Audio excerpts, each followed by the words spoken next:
Okay, you're getting into guitar and you need an amp. Well, the list is sometimes a little bit daunting, so I've picked out my top 5 amps for beginners to give you a place to start. Before we jump into the 5 amp choices, while you're here, if you wouldn't mind liking and subscribing, that means you get to see more of this content in the future. So jumping into the choices. First up is the Behringer HA-10. Now this is compact, but it doesn't sacrifice anything in terms of the tone. So as you can hear there in the playing, it's a lot of clarity, a lot of definition to the sound. Certainly a lot more than you would maybe expect of an amp of this size and price. Now, it gives you 2 channels, so that gives you instant tonal versatility. You can go from the cleans that we heard there to a more quite extreme. The gain control is quite sensitive, and you can get really driven tones out of it that sound maybe something like this.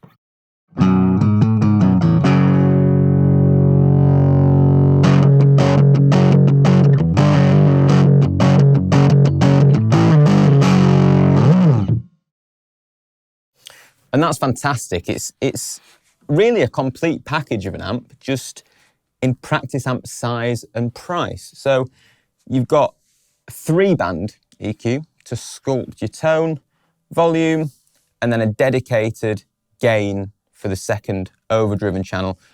And it just packages up everything you need in an amp into a compact size that is perfect for beginners. Right, so next up we have the Gear4music 15-watt electric guitar amp. So that's 5 watts more solid state power than the Behringer, but actually comes in cheaper. You've got a lot of the same controls, so you've got the same 3-band EQ, volume, and then dedicated second overdriven channel. Also, what's really nice, you've got an aux in and headphones feature, so if you want to practice silently without annoying the neighbours, you've got the option to, and if you want to play along with your favourite songs, you have the option to do both of those as well, which is really nice. And it has and again, nice clean tone.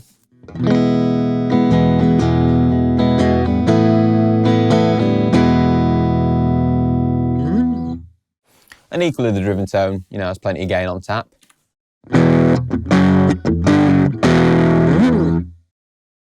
So again, it just neatly packages up everything you need in your first guitar amp and puts it in a really light, portable package that happens to be really affordable as well. Okay, up next is the Orange Crush 12. So this is 12 watts, so it sits directly between the Behringer and the Gear4music. And what I love about this is it's just an orange amp, but smaller. So orange amps tend to be quite characterful. They have quite a distinctive tone. You can normally tell when it's an orange amp. And this gets all of that tone just in a compact, portable package. So you've got the volume and 3-band EQ as standard. This is actually single channel, but what that unlocks is you get dedicated overdrive and gain controls. So you can sculpt the driven side of your tone with a little bit more detail. Now, given that orange amps are famed and used for high gain tones a lot of the time, this is really cool, and it gives you a little bit more control over your tone and the gain side of things, which is really nice. But it's a very responsive amp. It has a lot of clarity and definition to your playing. And to be honest, it sounds fantastic. Sounding a little bit something like this.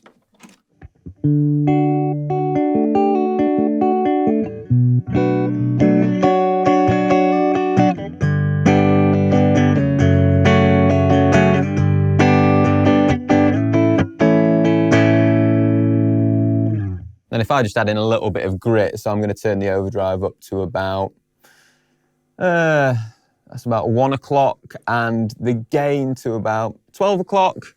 Gives you a little bit more hair, a bit of dirt that sounds like this.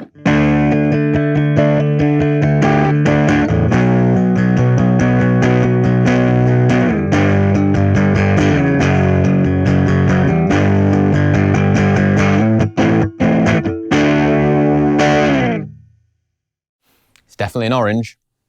Next up is an amp that is somewhat infamous in the guitar world, perhaps unfairly, and that is the Line 6 Spider. Now this is a Spider 5 sat in front of me. This is the latest iteration from Line 6. And the advantage of both this and the Katana that you see next is these are modelling amps. So these don't just amplify and project your tone, they have options to add effects over the top, and especially the Line 6 comes packed with presets. So there are ready-made up song presets, of classic songs. So if you've got certain songs in mind, they're pre-programmed in and you just need to turn the dial to get to them.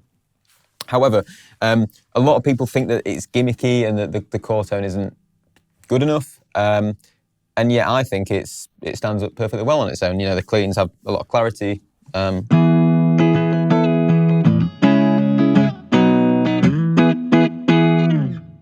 But what's great about the Spiders is the level of control. So as you can see, you've got your drive, 3-band EQ and volume.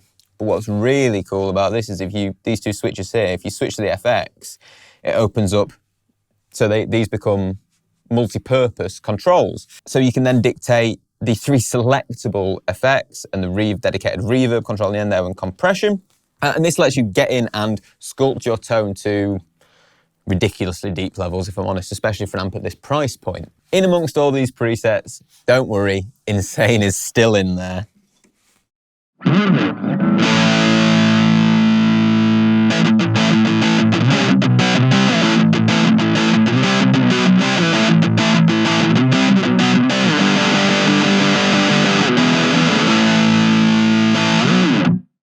And so the final choice on the bottom here is the Boss Katana 50. Now, these innovative little amps were released a few years ago, and they are seriously impressive in the depth that you can go into sculpting your tone.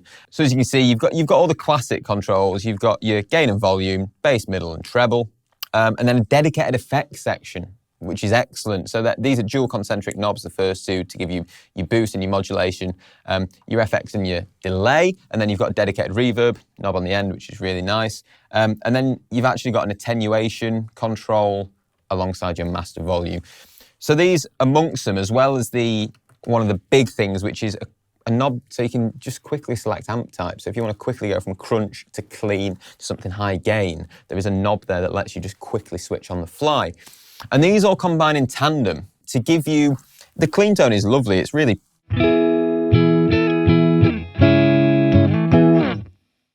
but the level of depth you can go to in then kind of adding effects, and obviously this is a Boss product. Boss are famed for their pedals, and all of those are built into this. So it's kind of an amplifier plus in that sense, in that it gives you, a lovely amp tone, but you've got all the effects on top. So if we just start to mess with this slightly, you know, we'll factor in quite a bit of modulation, a healthy amount of delay, maybe a little bit of boost, we don't need too much, and then obviously a nice bit of reverb. Leave it on the 50 watt. I mean, that's the other thing to know, 50 watts, you know, for this price point, even though it's solid state, that's a lot of power. You know, you could quite easily gig with this. So yeah, and we'll set that on to just keep it on the clean setting so you can hear the change, but